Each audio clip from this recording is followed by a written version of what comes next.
Thank you all for joining us today. You know, there has been a lot said about big tech censorship of what transpired around the origins of the COVID-19 virus and where this came from, how it moved to a pandemic.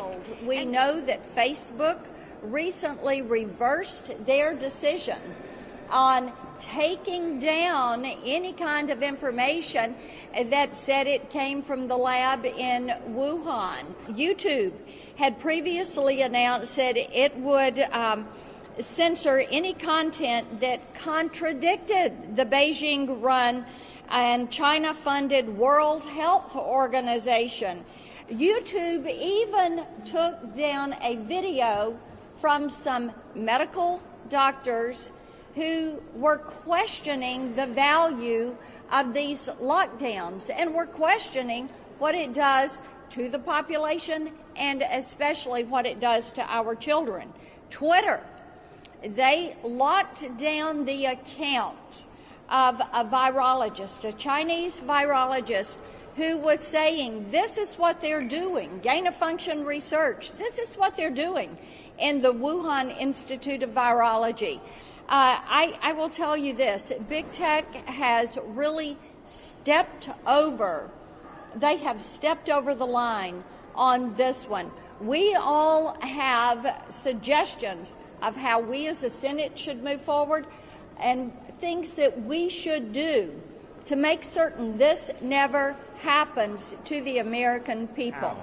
And for as much havoc as this has created, not only for our own country, across the world, and when you talk about big tech being mum on the subject, basically, and I think it's for them to step up and lead the charge. They are the place that people look to, listen to. Where are they at? And all the national journalists were reporting that the United States scientists were investigating this new novel virus. And when I talked to the CDC, they said, well, we've got scientists in Beijing, but they're thousands of miles from Wuhan, so we really don't have anything to tell you. And then the next thing I see is this a letter signed by a group of scientists who have ignored even the possibility that this virus could have risen from the laboratory. And then national journalists, big tech companies, that they work together to suppress this story. They work together to censor those of us who thought that this virus may have originated there. And not only did they suppress, they actually shamed people who thought that this might have came from a laboratory. And then finally, we see in Dr. Fauci's emails a collusion, working with Dr. Fauci, big tech working together to suppress this story. You know, we're never going to get to the bottom of this unless we stop this cover-up of the Wuhan lab leak, until we stop Batgate. I want to point out that the evidence about a potential lab leak theory has been hiding in plain sight for months. You know, the fact that our federal agencies, under the direction of Anthony Fauci, funded this type of research for years has been laying out there hidden in plain sight for months. Shame on the media, shame on the social media for not paying attention to it, for completely ignoring it. The result of this 18-month gap of fully exploring the true origin of the COVID virus probably means we'll never get to the bottom of it. China's had 18 months to destroy this evidence. But make no doubt about it, China is guilty. They are culpable.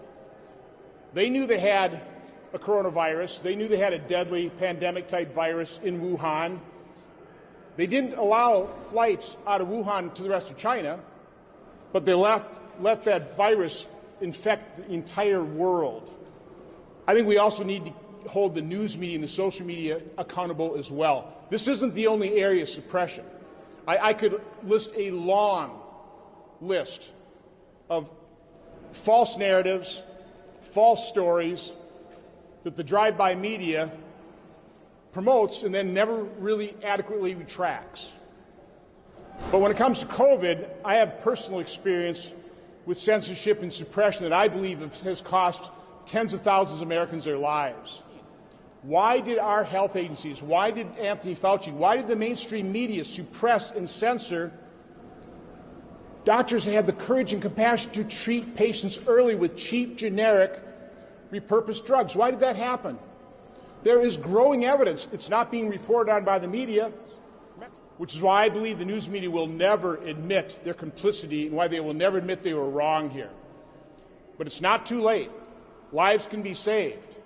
Thank you, Senator Blackburn and others.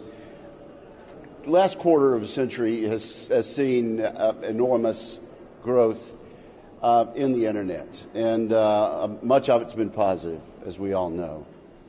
But the result of this quarter century has been that it has allowed a handful of internet big tech platforms to grow enormously large, enormously rich, and enormously powerful, to the point where they decide what is the news. They decide what information the public is going to get and what information is going to be blocked. And it's not just the Wuhan virus, which is an outrage, as my colleagues have just described. We could cite chapter and verse time and time again about these big platforms deciding what we will hear and what we can't hear. So Google threatened to cut off several conservative websites, including The Federalist. How do they have the power to do that?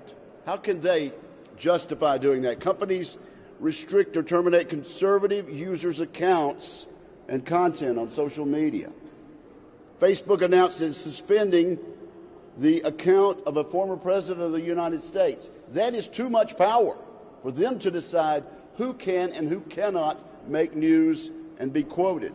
Twitter moved to censor any coronavirus coverage that they thought, in their judgment, might cause widespread panic. How does a multi-rich, powerful internet platform get to make that decision? And I could go on and on and on. That's why I've joined with senators like Senator Blackburn in trying to correct the Section 230 gaps, but also why I'm introducing legislation to make it clear that these large internet tech platforms cannot discriminate based on their own opinions and based on what they think the public should and should not be allowed to hear. This is a serious, grave threat to freedom and the open exchange of ideas under our Constitution, and I'm glad to stand with these members on this task.